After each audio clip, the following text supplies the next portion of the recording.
This is Ken Pyle with VOD TV. We're at Parks Associates Connections Conference at the CTIA, and we're with Paul Woidke of Nagra Open TV. And you just pointed out that that's an important segue into our conversation about advanced advertising. The Open TV component of Nagra is really focused on advanced advertising and where advertising fits into the into this emerging multi-platform world.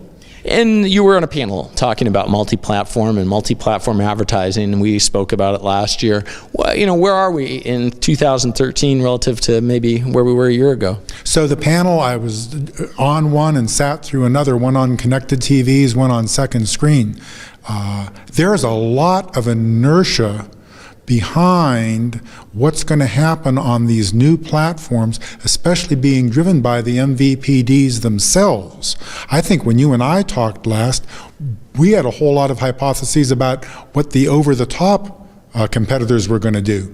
But we're having lots of questions and ideas and product development being driven by the MVPDs.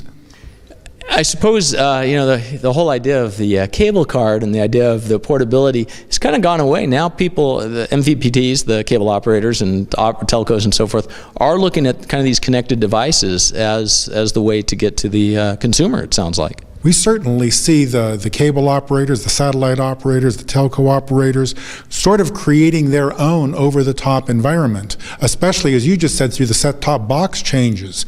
A strong, strong initiative to move into IP-delivered video. Now, IP-delivered video can be internet type over-the-top, but it can also be through the managed network. But through the managed network, it's still IP, which means it keeps some of the inherent qualities of being addressable and of being interactive. And these are the things that are driving the interest from the big content providers. Well, now it seems like there's always kind of this tension between, you know, the content provider who has the content and wants to sell to eyeballs, and then the MVPDs who have that distribution channel and they want to sell advertising to eyeballs. So, you know, where's that kind of playing out as you go to different screens? Who's getting the avails, if you will?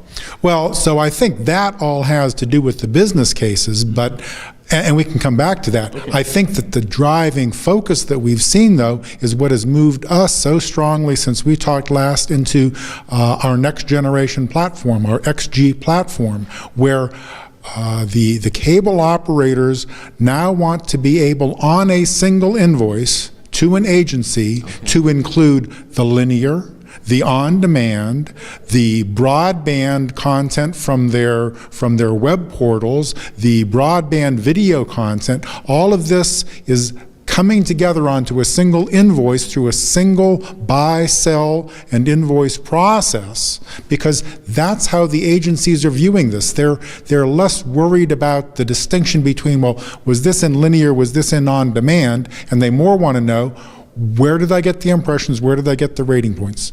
Well, and that's a huge change, isn't it? I mean, because it probably has huge implications for workflow and having sets of tools that can operate across all these different screens, right?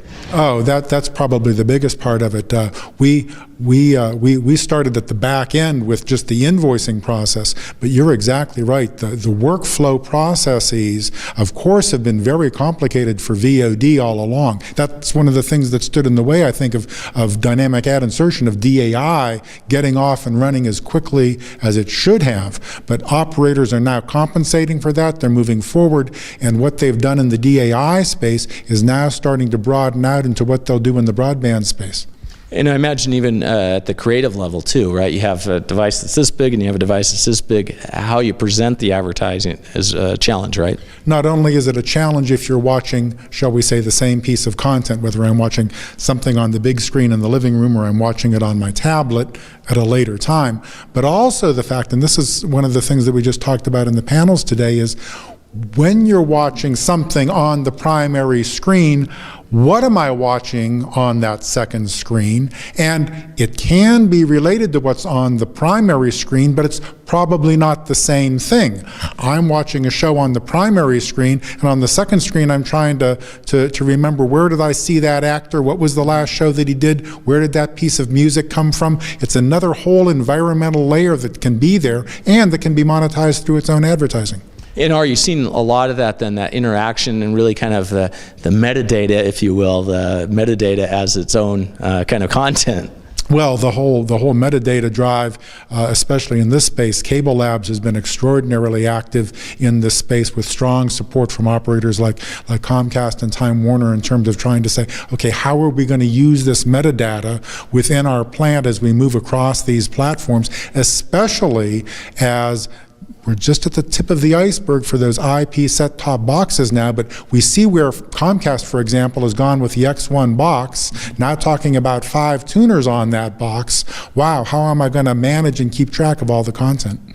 Well, and that's interesting because, at one level that's, kind of more processing in the home, but it seems like we also have other developments where the processing is in the cloud. Oh, I think more and more of it will be in the cloud, and what we'll see in the homes is we'll see things like the traditional set-top box become the long-discussed gateway to the home, because it might still be a set-top box attached to the primary TV set, but it's going to have its own distribution connections to other TVs and Wi-Fi connections to those second and third screens in the home. So it really becomes the portal by which the content is monetized by the distributor. And that goes back to your comment and your question. That's where I think we start to see the synthesis of the content providers and the content distributors monetizing this by working together. Well, and we're talking about within the home, but one of the things that to me, one of the fascinating developments is the whole Wi-Fi offload and that sort of thing by the operators. And I'm curious if you see that as part of a step in a process to perhaps even providing advertising that's geographic based that the operator's providing. Oh, I certainly think that, of course, cable has always been a geographic-based advertising play in the old traditional QAM plant, simply because that was how it was distributed. But what you said really hits the nail on the head, because as they move into IP, the first thing you have to do is protect your number one revenue stream, and that's linear television. And so even though it's now done in IP, which means it doesn't have that geographic basis, you still want the advertising to be tied to that.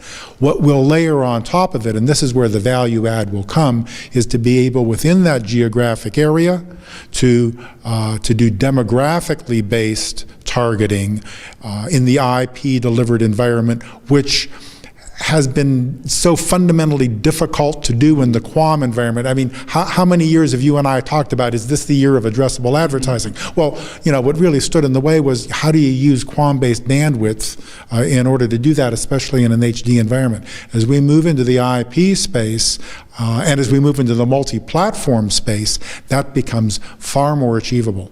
It becomes, you can personalize it at some level. A second screen device, it's very easy to know who's using that screen and who's signed into it. At the primary screen, the 55-inch screen, the living room screen, you might be doing your addressability based on the demographics of the household, because you don't know how many 3, 4, 5, 6 people are watching the TV. But demographic household addressability on that screen is perfectly fine. But then when you go to the smartphone or the tablet, now you're able to really take it down to say, who is the person in the household that I am reaching? And by the way, we see over and over again that consumers would rather see an ad that interests them than to see an ad that doesn't interest them anyhow. Well, and where I was going with the Wi-Fi question too, and I think you kind of touched upon it, but the whole idea of, I'm near the pizza parlor, so instead of being at home when getting the pizza on demand ad for the video on demand, you're near the pizza parlor and it pops up on your smartphone, buy this pizza. Is that kind of where things are going, do you think? Certainly location-based advertising is something that we're seeing experimented with in the space, and I think that people will continue to move in that space. And so from, back to the business model perspective, I would imagine that broadcasters aren't going to want to give up some of these things, or the content providers. I mean, they'll want to get kind of their share of this advertising.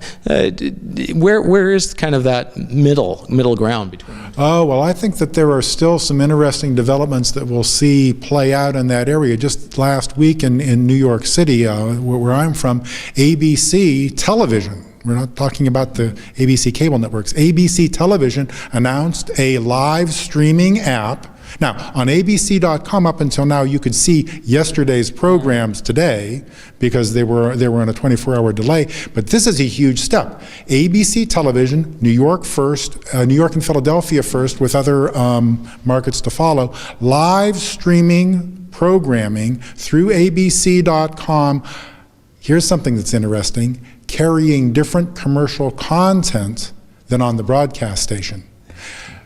Opening the doorway to the fact that when you're streaming in that space, you have exactly what you were asking about, the ability to do customizations that make sense to that portable, to that mobile device, to that app that's on the move. Yeah, it's also an authenticated service too, right? You have to be authenticated through a MVPD. You have to be authenticated for that, which also matches what Turner announced last week also, where Turner is now taking, I believe, TNT and TBS into the same space. So that I think that we're going to continue to see, and back to your earlier question, although there are frequently the rumbles between the content providers and the content distributors, so here you see ABC acknowledging their fellowship and their business partnership and creating an allegiance to the work that they do with satellite, cable, and telco operators by recognizing them as the authenticating service. Yeah, no, that is very powerful, and it's, especially on the broadcast side, the fact that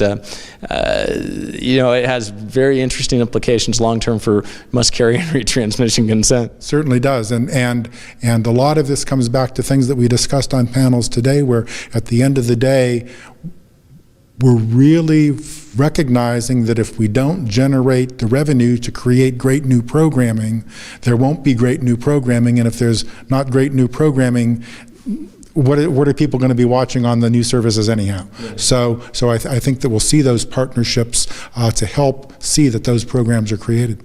Well, Paul, always great talking to you, and it sounds like we'll have a conversation next year. We'll do that. We'll certainly do that, Ken. So much. Thank you.